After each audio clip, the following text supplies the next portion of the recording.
Good morning and welcome. We are wrapping up our daily video devotions through the book of 1 Samuel with 1 Samuel chapter 31 this morning.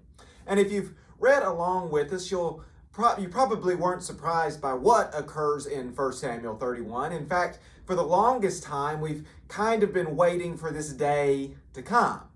And we've been waiting for this day to come because way back in 1 Samuel, there was a time when King Saul, the first king over Israel, wasn't obedient to God, wasn't completely faithful to God.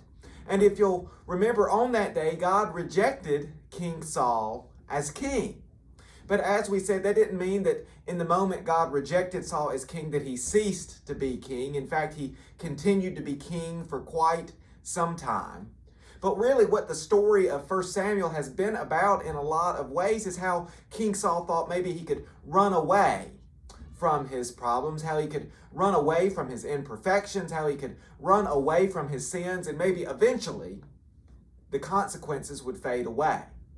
But see, as we saw here in 1 Samuel 31, King Saul couldn't run away from his sins. He couldn't run away from the consequences of his imperfections. Eventually they did catch up to him, and they not only cost King Saul his life, they also cost his sons their lives as well.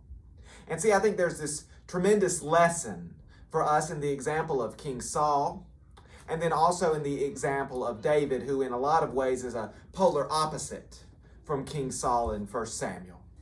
And that lesson is that we're going to make mistakes in life. We're going to be imperfect. We're going to commit sins. We're going to sin against God. There'll be times when we're not completely obedient or faithful to God. And we can either admit our shortcomings, we can either acknowledge our problems and address them, or we can ignore them and try to run away from the consequences of our sins.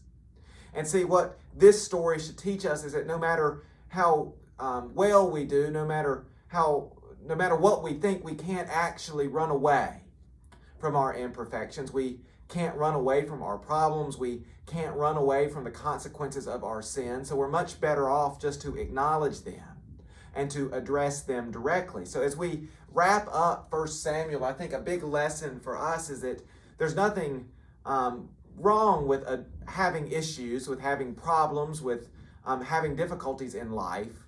My father used to tell me that life is about 10% about what happens to you and 90% what you make of it. And I think King Saul's example teaches us that we, instead of trying to run away from our problems, and instead of trying to run away from our sins or to ignore them, that we're always much better off to address them and to acknowledge our shortcomings and to commit ourselves to do better in the days to come.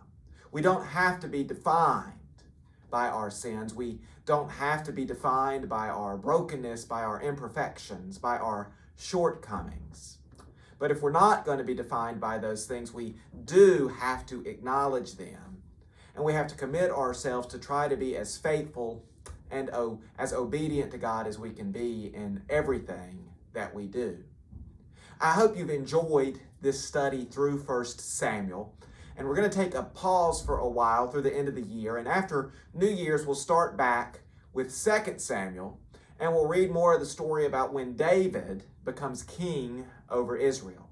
So I hope you have a wonderful Christmas and New Year, and we'll see you in a few weeks.